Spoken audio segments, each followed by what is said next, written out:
Iš atminties išklysta žodžiai, iš praeities išsitrina veidai, o dabartis žvilgsnių vilingų klausia: žmogau, ką žemėje šioje tu suradai? Datas pažymi linkstantys paminklai, viltim žegnoja šalį kryždirbiai, jų paskirtis ateinantiems priminti, ką radęs žemėj saugot privalai.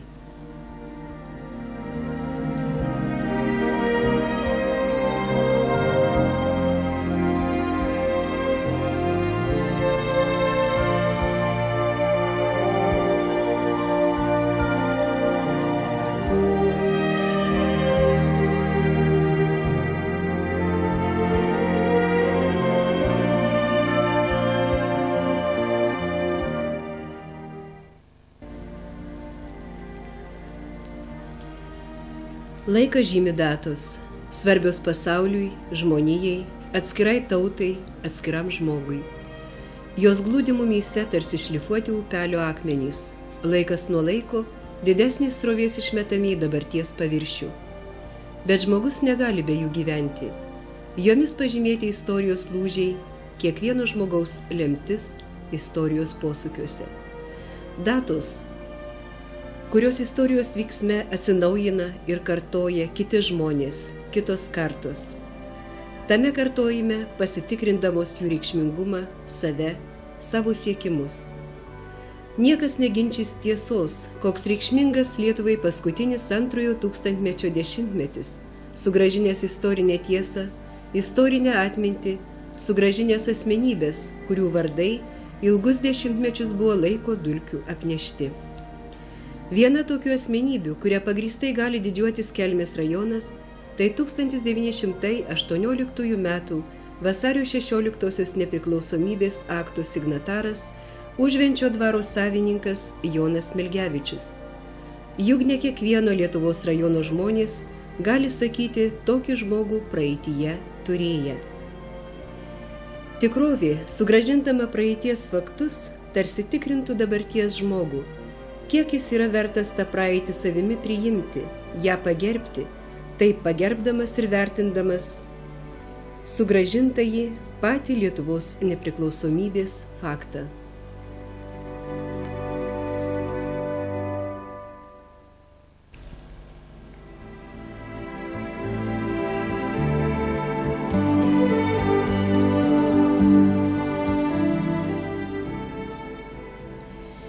Tūkstantis 999 vasario 14 Užventis. Iškilminga procesija po šventųjų mišių Užvenčio bažnyčioje, aukotų už signatarą Joną Smilgevičių, pasuka į kapinių kalnelį, kuriame prieš porą metų iš koplyčios požemių buvo perlaidoti signataro palaikai. Čia prisiminti Jono Smilgevičiaus nuopelnai tautai, Užvenčio kraštui. Kartota mintis: Lietuvai reikia daugiau meilės, Lietuvai reikia tokių žmonių, koks buvo Jonas Smilgevičius. Po iškilmių spauda rašė: sekmadienį Užvenčio kapinėse po nekartą kilusių konfliktų dėl signataro Smilgevičiaus kapavietės pagaliau pašventintas jo antkapinis paminklas. Užventyje praėjusių metų pabaigoje baigti signataro Jono Smilgevičiaus kapavietės tvarkymo darbai, kurie kainavo 20 000 litų. Jie atlikti Kultūros ministerijos kultūros vertybių apsaugos departamento lėšomis.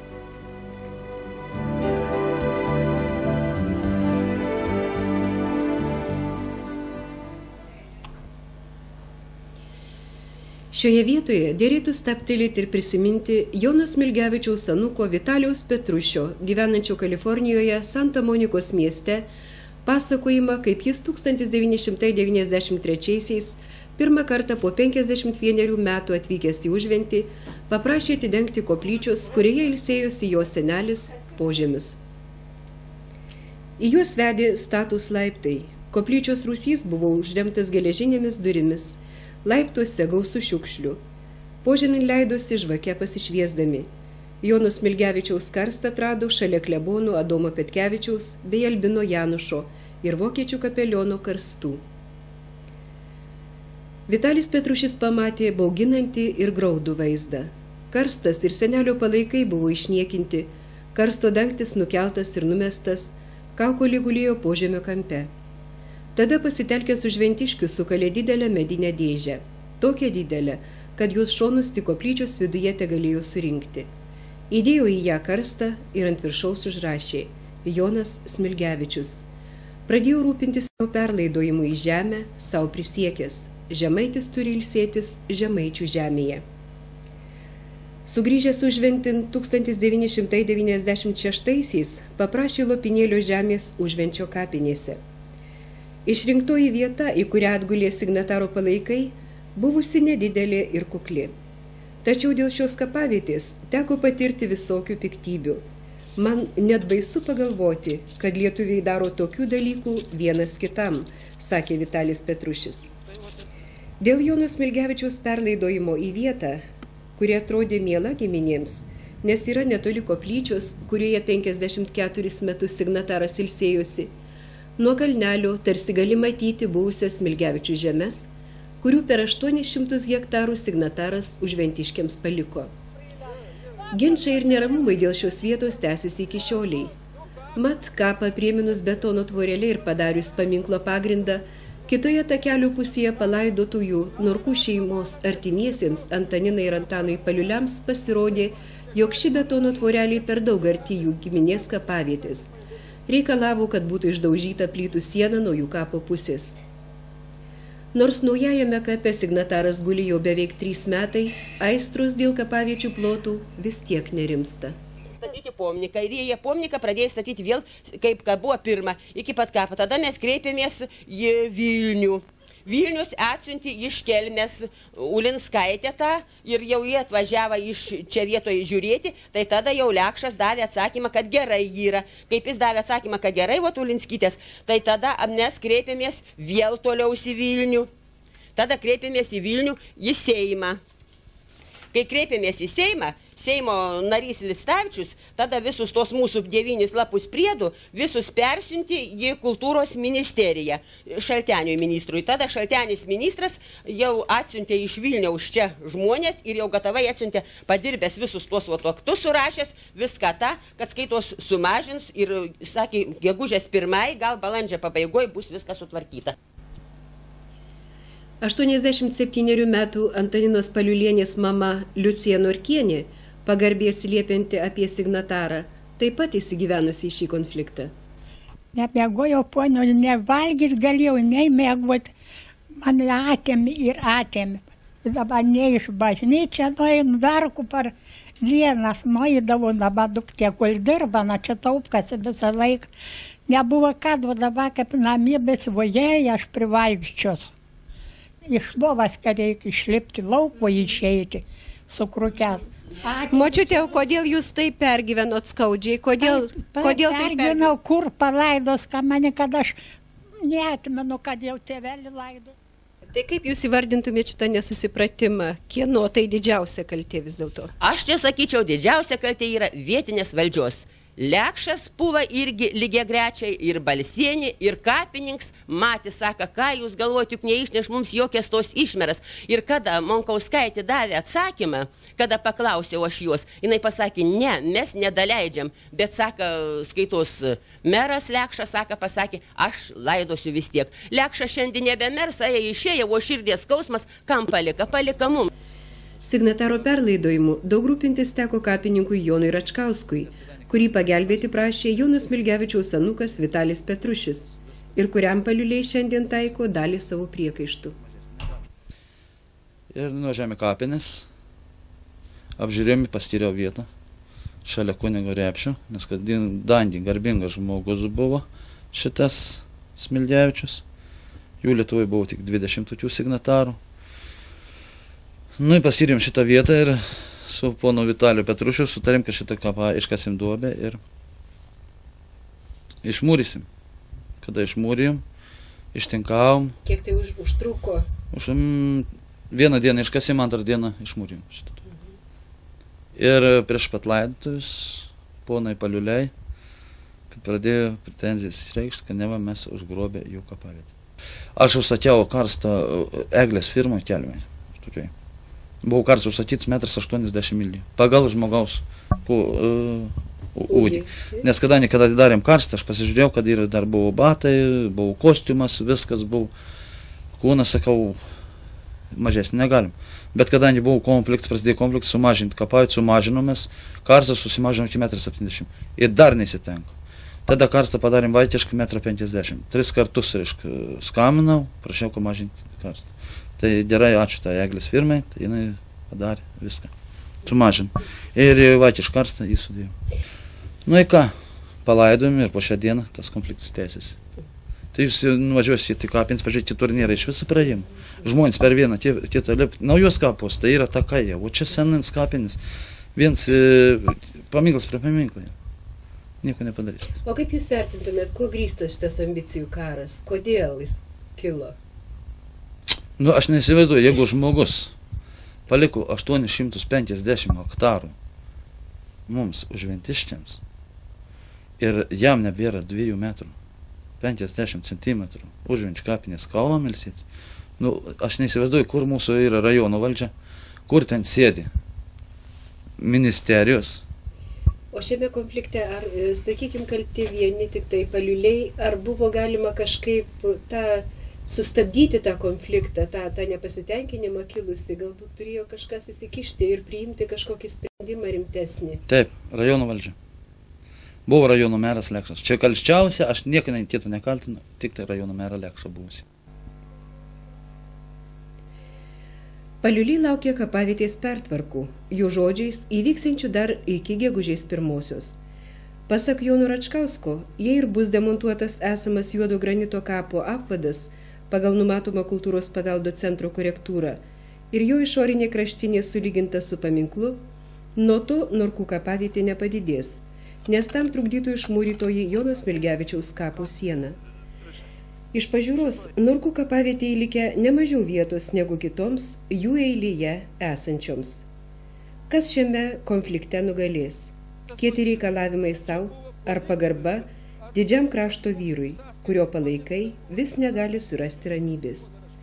Išmintingai patarė užventiškė Stasė Piekienė. Anu nebetumpykės, jau nejaugi per tiek metų negali ramybė būti. Bet faktiškai Smilgevičium duokit ramybę. Jauns palika valdžia tiek pinigų. Tik, atsiprašant, palika žemės. Ir dar negana. Ir dar tumpa, be reikalo. Išmintingai kalbėjo signataro anūkas Vitalis Petrušis. Ar jūs norėtumėte pasidalinti savo skauduliu, kurį teko išgyventi, jums rūpinantis senelio deramų palaidojimu? Aš norėčiau teisybę tą padaryti, bet aš galvoju, gal neverta. Nes kam kiršinti žmonės toliau dėl 2 centimetrų ginčytis, man rodos, kad neverta. Mes vis tiek visi į dulkelę pavirsim, tai ar ta dulkelė bus palaidota plote, kuris yra 2 centimetrus siauresnis ar platesnis, man atrodo, kad nėra prasmės. Aš tik tai atsiprašau visų, jeigu aš jiems suteikiau kokio nors skausmo ar nemalonumo, bet čia nebuvo daryta iš piktybės, tik tai norėjau palaidoti žemaičių žemėj, ypač po to, kai jo kapas ar karstas buvo išniekintas. Taigi, ar užteks išminties iš šių 2 žmonių išmintį įsiklausyti ir ją išgirsti? Tokia štai istorija, lemta žmogui, amžinajan anapilin išėjusiam, kurio atminimas turėtų tik puošti mūsų dabartį, kurio darbais ir praeitimi turėtume didžiuotis. Istorija nekartą paženklinta ir užfiksuota, lydima nepasitenkinimo ir susirašinėjimo su įvairiomis instancijomis, atspindinti nūdienos realybę, kelianti klausimą, ar mes verti nepriklausomybės, jei nesugebame išlaikyti ir puoselėti pagarbos jai. Istorija ragina dar kartą savęs šito paklausti.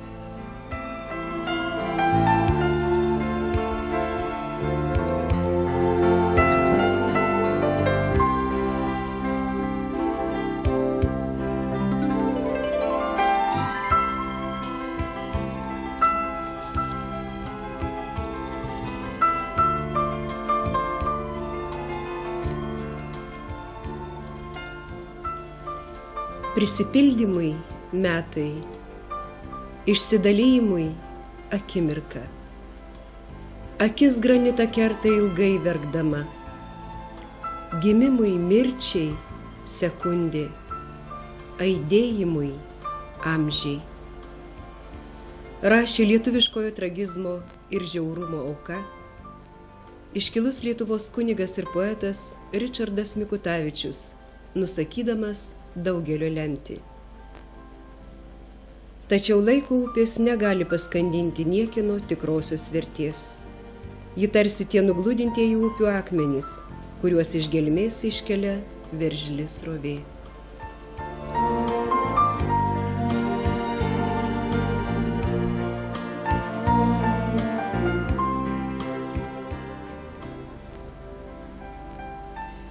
Užventis, 1999 balandis. Čia signataro Smilgevičiaus atmintį saugo gyva religvija, naujos lapijos laukiantis ąžuolas.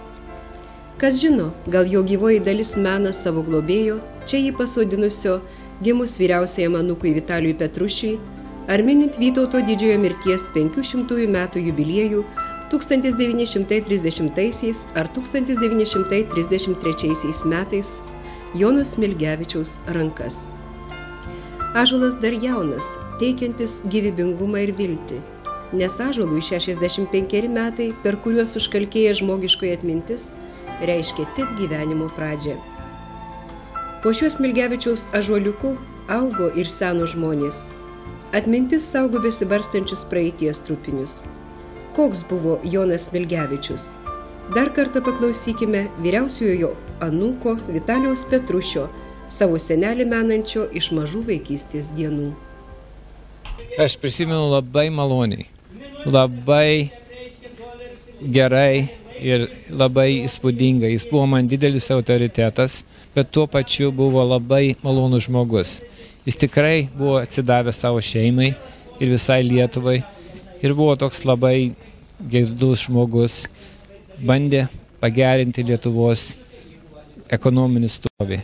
Ir buvo privatus žmogus, nepriklausė jokiai politiniai partijai, nes jis galvojo, kad jis galėjo geriau padaryti veikdamas ekonomijos srityje, negu būdamas politikas. Ir visi jo vaikai, dukteris ir žentai, visi būdavo susispietę aplink jį beveik visą laiką. Daugiausiai Užventy, Kaune ir Palangoj. Jis iš tikrųjų buvo puikus žmogus, puikus vyras. Bet jūs supraskit, ką aš tą sakau iš tokio taško 8-9 metų, 7 metų berniuko. Tai aš galbūt nesu visai objektyvus, nes aš jį labai mylėjau.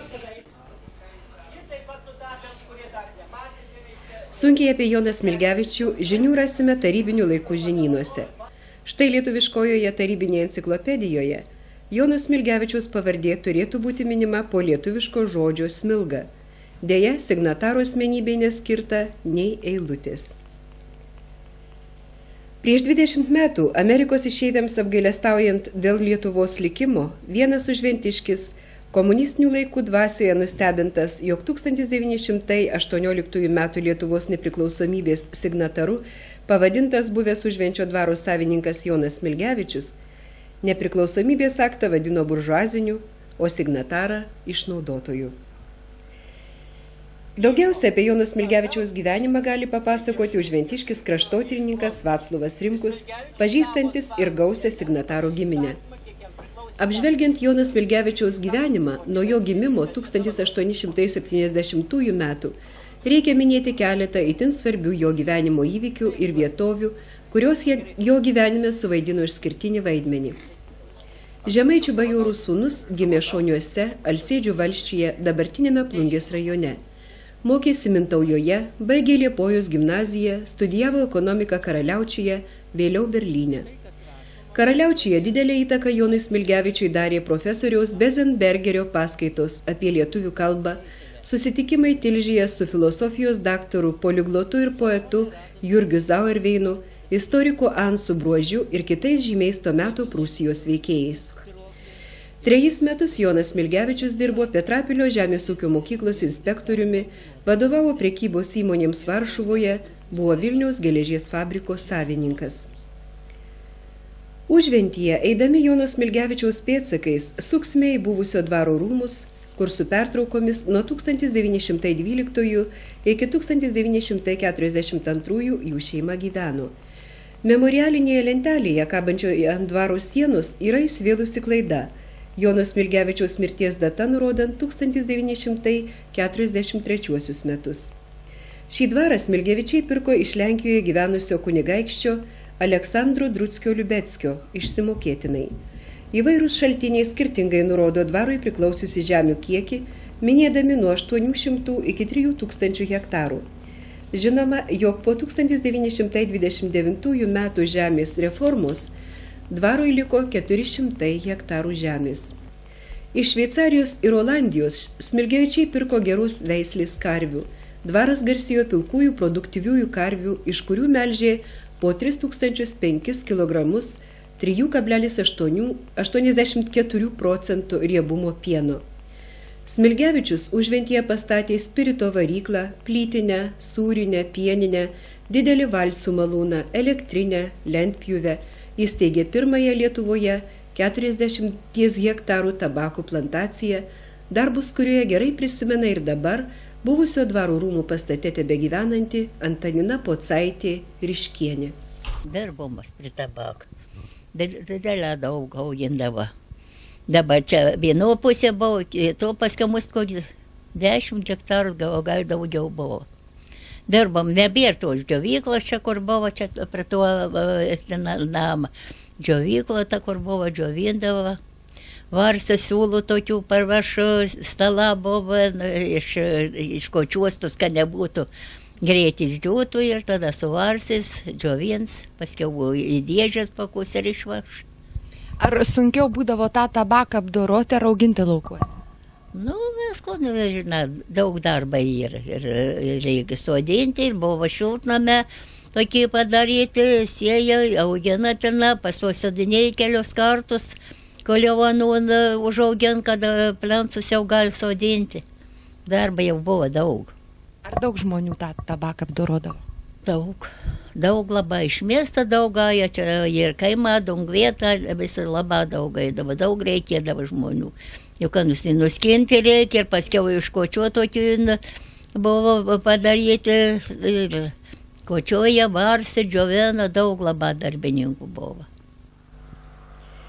Užventyje Jonas Smilgevičių mena ne tik signataro ąžuolas, jo vardu pavadinta aikštė, bet ir keletas jį pažinojusių žmonių.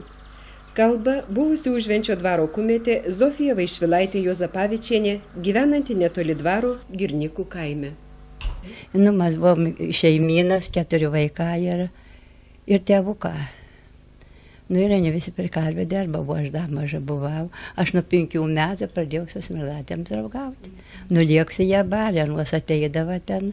Ir tas, kad nulieksi ir anuos ateidama, susidraugavom. Paskiausiau, kad aš užaugau, jau išleidė mokyklą. Jau buvo, kiek aš buvau, jau 7 metų, kiek jau 8, jau mus jau išleidant po rugsėjo 1. Paskiausiau jau reikia balvas kasą, lipaiti namuose būti. Reikia eiti karvių ganyti. Ganiau karvių su tėvuku, o brolė kasėsi, su balvas ir mama. Sėdava. Nu, aš negaliu pasakyti, Smilgė labai. Kas dirba, tas ir turėjo, kas nedirba, nieko nenori, tas nenori, dabar dirba. Ar griežtas buvo ponas? Nieka net man, mums negriežtas. Aš nežinau, kada jis buvo toks geras žmogus, jau ateisi karvydį, ten į tuos tvartus, sakys, skerdžiau, tu žiūrėk, kad karvės nebūtų veršiujas, kad nepertumti veršis privalgys, kad būtų. Žiūrėk jau tas karvės, jau labai žiūrėk. Sako, pon, kur reikia dėti tos atliekas, krekenas, prieiti bankius. Ne, sako, kur nors ten dėk. Neaišku, sako, savo kiaulėm. Nu taip, čia tas karvės po 2 laikys kerdžių arklinių, tai jūsų dvarą karvėm sykių šėrė. Šyną, šiaudus, bruogą, duobelus, miltų, ten makupką kokį, kad brokos nematyčiau. Ir nenešė tėvas, sako, savo, turėjome tos karves, ateisiu, kad patikrinti, kad parvažiuos, aš nestovėdam visą laiką, parvažiuodavo. Išvažiuosi, parvažiuos.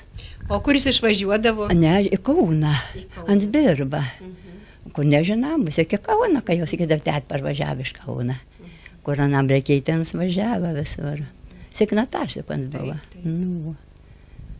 O jūs tada žinojot, kad jisai signataras? Ne, nežinojau, tik dabar ne, ko aš tada vaiką, ko aš ten vaiką žinojau, nežinojau apie tos dalykus. Nu taip, ta ponė labai gera buvo Smilgevičienė, žiūrėk, gimtadienis mano būdavo su vaikas, jau su tai mergikėm savo, tai jau žiūrėk, tai bliniukų prikepas, pritaisiu su vogom, tinkoj pumpuota jau pavaišindavo. Tai tų nupirkusi, labai geri buvo žmonės. Tai jie savo namuose daugiausiai lenkiškai bendraudavo? Ne, lietuviškai, aš nežinau, ką aš negirdėdavau. Gal bent kaip nieko nebūdavo, nežinau, lietuviškai. Jie tą ponį lietuviškai. Ar gerai būtų, kad dabar būtų toks ponas Užventy? Kad būtų gerai, aš ten net užneku, kad ką manau, tai reikia čia tų dvarą dabar taip išdraskyti. Tas pons neblogs buvo, ant parvažius, brolis tarnavo kariuomenėje, ant parvažius ateis, skirdienį taisyk praventą nuvešu Aleksų. Važiuodams aš nuvešu, ten Kaune tarnavo, kiek tarnavo metus. Mažyte, o ar smagus jisai buvo žmogus? Negaliu aš pasakyti, nieka buvo toks, Mums vešu parvažius, ką par žiemą, ką parvažius, susvadins, nutrogiu veš. Nuveš ir pisnį dėdelį, išverti ir einamo jukdamo. Mes įsikapstam iš to snygą ir einam visas rytas.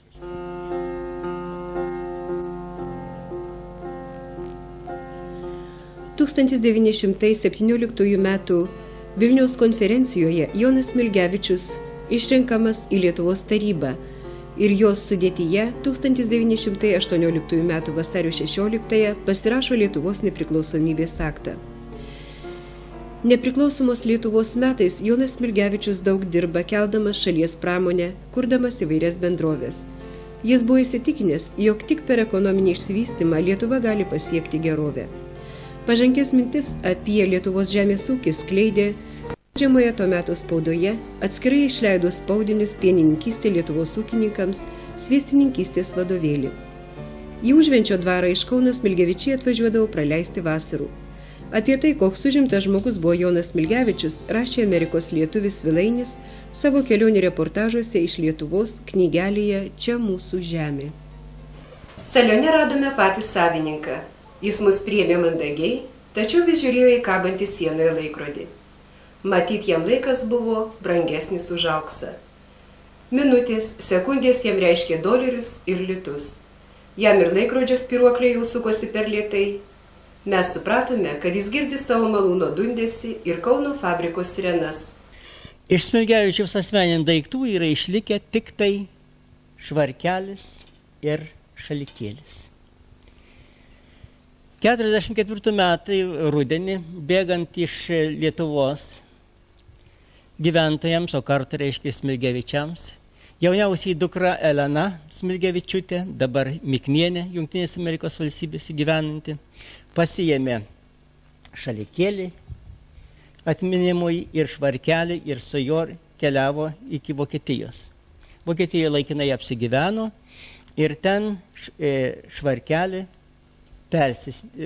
susimažino trupučiuką, kad būtų, reiškia, jai labiau patogesnis ir išsaugoja, nusivežė Jungtinės Amerikos valstijos ir praeito metų rudenį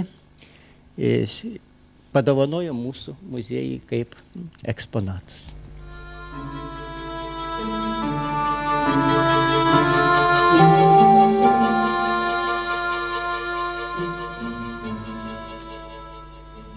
Stenduose pageldusios nuotraukos, amžinai praėjusio gražaus gyvenimo liudininkės. Besišypsančios dvaro panelės, ori ponė Stefanija, signataro žmona, išpuoselėto parko romantika. Liūdnoji procesija, kai paskutinį kartą iš dvaro buvo išlydėtas garbusis ponas. Tik tiek telikė iš ano laiko. Iš portreto rimtų žvilgsnių žiūri dvaro šeimininkas Jonas Smilgevičius. Ta portretą nutapė ir muziejui padovanojo Džordžas Prici, amerikietis dailininkas, dukters Elenos vyras.